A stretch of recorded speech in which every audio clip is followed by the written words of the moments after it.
یہ تو ہم نے خود دیکھنا ہے. اب مسجدوں میں اتنی بھیڑ اس لیے نہیں ہے میاں صاحب کیونکہ جب رمضان آتا ہے نا 5-5 کلومیٹر سے لوگ مسجد میں جماعت سے نماز پڑھنے کے لیے آتے ہیں. یہ رمضان ہے اور رمضان جب چلا جاتا ہے تو مسلح اپنی دکان پر, اپنی فیکٹری پر, اپنے سائیکل پر, اپنی گاڑی میں ساتھ لے کے چلتے ہیں تاکہ رمضان میں نماز کی عادت پڑ گئی ہے. دوسرے کی برائی کرنے سے پہلے اس کی روح, اس کی زمین کے گراس روٹ جس کو بولتے ہیں, اس کی زمینی سطح پر دیکھو, پہلے دیکھو, پرکھو, پھر اگر ضرورت محسوس ہو تو بولو. اپنی مرضی سے جو دل میں آیا اس کو اپنی زبان سے نہ نکالو. اگر آپ کی وجہ سے کسی کی ہمت ٹوٹے گی, کسی کی بے عزتی ہوگی تو کل قیامت کے دن اللہ تبارک و تعالیٰ کے حضور جواب دینا ہوگا. لائسنس نہیں دے دیا اللہ تعالیٰ نے کہ جس کی مرضی چاہو بے عزتی کرتے پھرو. کوئی ٹھیکہ نہیں مل گیا ہے جو لوگ مسجدوں میں نماز پڑھتے ہیں ان کو بھی کہ جو آئے اس کی بے عزتی کر دو. کوئی اللہ تعالیٰ نے اتھارٹی نہیں دی ہے ان کو. مسجد میں ممبر بنایا, اس پہ ایک امام کی ذمہ داری لگائی تاکہ وہ جمعے کو بیٹھ کے ان سے بات کرے اللہ اور اس کے رسول کے حکم کے مطابق. ان کے ہاتھ میں نہیں قلم دان پکڑا دیا کہ جب جس چوک پہ, چوراہے پہ, گلی میں, محلے میں 20 لوگوں کے درمیان جس کی چاہے نہیں. اگر آپ اصلاحی کرنا چاہتے ہیں تو جائیے اس کے ساتھ دوستی کیجئے, سلام دعا کیجئے, کہیں جائیے, کہیں بیٹھیے, تنہائی میں 2 باتیں اللہ اور اس کے رسول کے کیجئے. وہ طریقہ محمد رسول اللہ صلی اللہ علیہ وسلم نے عطا فرمایا ہے. تو ہمیشہ اس بات کو یاد رکھے کہ رمضان میں کیا کھویا کیا پایا یہ کوئی مولوی نہیں بتا سکتا ہے. یہ وہی بتا سکتا ہے جس نے رمضان میں کچھ پایا ہے, کیونکہ جس نے کچھ پایا کھوئے گا تو وہی نا, دوسرا آدمی کیا کھو سکتا ہے. تو دوسروں کی ہمت افزائی کریں. اللہ تبارک و تعالیٰ کو توبہ کرنے والے لوگ, اللہ تبارک و تعالیٰ کو معافی مانگنے والے لوگ پسند ہیں. حدیث میں آتا ہے نبی علیہ الصلوۃ والسلام نے فرمایا, حدیث میں مفہوم ہے حدیث کا میں آپ کو مختصر میں سمجھاتا ہوں کہ آپ صلی اللہ علیہ وسلم نے فرمایا کہ جیسے ایک مسافر صحرا میں چلا گیا ریگستان میں, اب اس کے پاس ایک اونٹنی ہے, اس اونٹنی پر اس کا کھانا پینا ہے, سامان ہے, پانی ہے, سب کچھ ہے, لیکن راستے میں وہ رکتا ہے ایک درخت کے پاس اور آرام کرنے کے لیے لیٹتا ہے. اونٹنی کو جس ٹہنی سے باندھتا ہے وہ ٹوٹ جاتی ہے اور اونٹنی کہیں چلی جاتی ہے. جب اس کی آنکھ کھلتی ہے پریشان ہو جاتا ہے, کیوں ریگستان میں کوئی سہارا نہیں ہے, کوئی سہارا نہیں, ادھر ادھر بھاگتا ہے, چیختا ہے, چلاتا ہے, کوئی مدد کے لیے نہیں آ سکتا. تھک ہار کے جب گلا بھی سوکھ جاتا ہے پھر ایک درخت کے نیچے بیٹھ جاتا ہے اور دل میں سوچتا ہے کہ اب تو موت ہی آئے گی, اس کے علاوہ تو کوئی نہیں مجھے بچا سکتا. تو لیکن جب اس درخت کے نیچے بیٹھے بیٹھے اونگنے لگتا ہے تو اچانک اونٹنی کی آواز سنتا ہے, دیکھتا ہے کہ اس کی اونٹنی گھوم پھر کے پھر اسی کے سامنے کھڑی آ کے.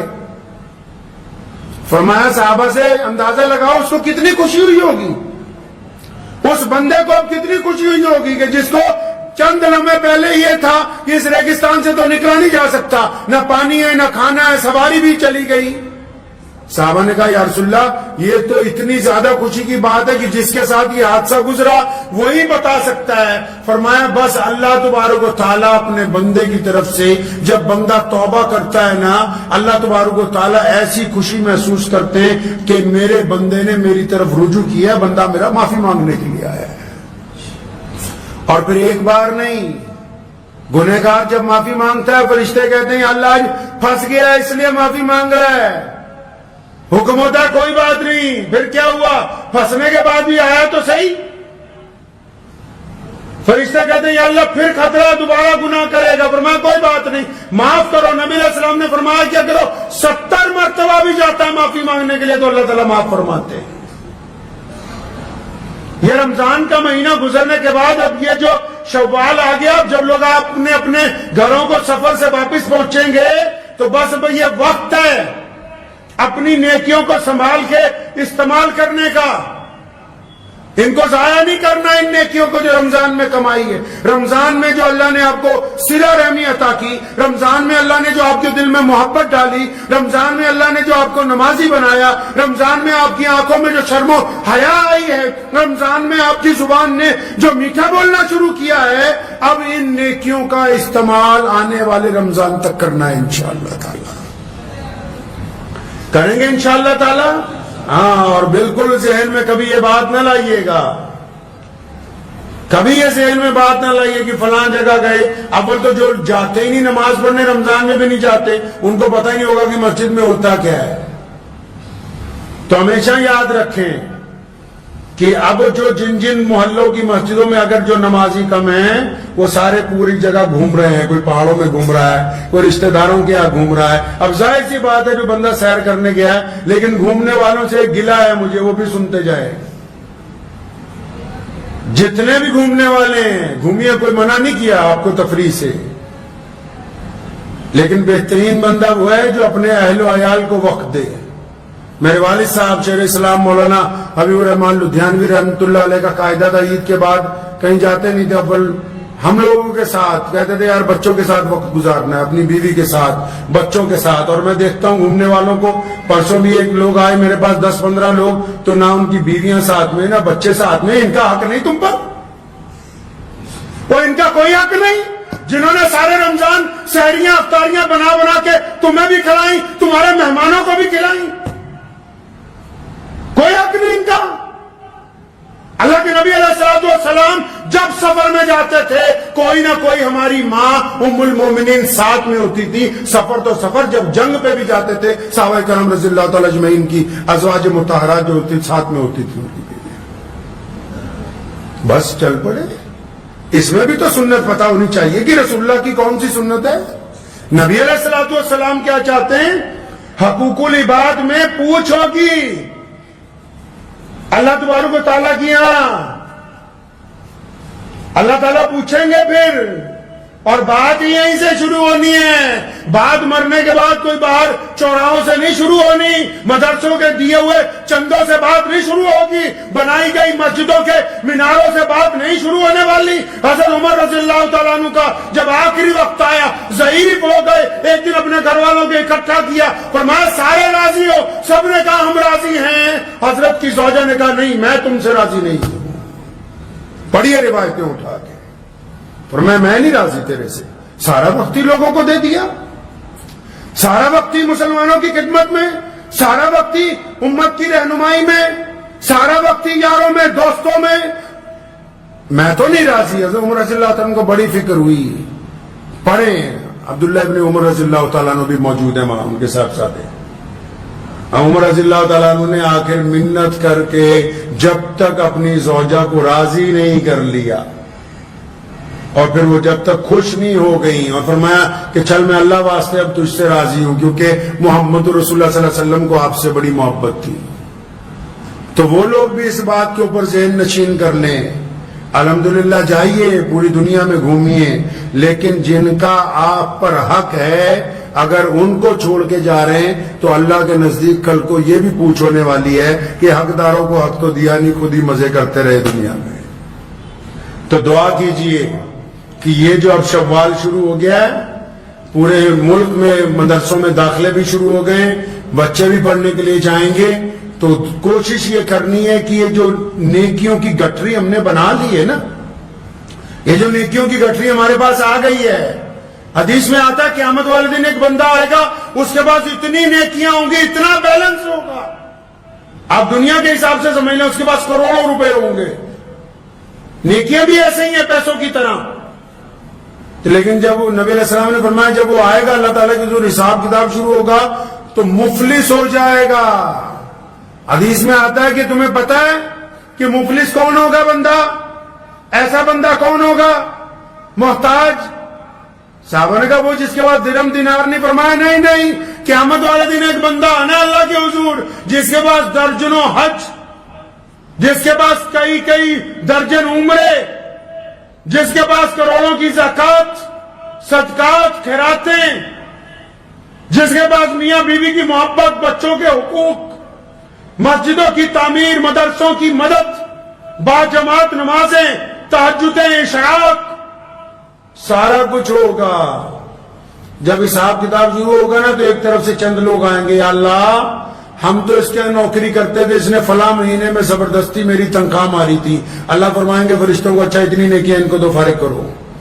وہ چلا جائے گا، دوسرا آ جائے گا، یا اللہ یہ اتنا رئیس تھا، میں بڑا غریب تھا، میری کئی بار بے عزتی کی، اس کے دروازے پہ گیا، پھر حکم ہوگا اتنا نے کیا، اس کو تو اس کو فارغ کرو. وہ چلا جائے گا، تیسرا آ جائے گا کہ یا اللہ ہماری تو تحقیر بڑی کرتا تھا یہ،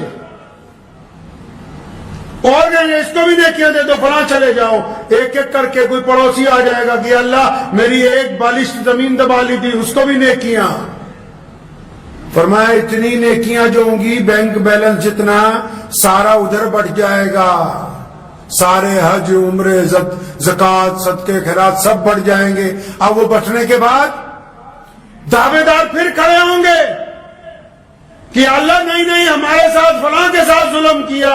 اب فرشتے پوچھیں گے اللہ کرنا کیا ہے؟ فرمایا کرنا کیا ہے، ان کے گناہ اس کے سر پہ لاتے رہو، ان کو فارغ کرو جنت کے لیے.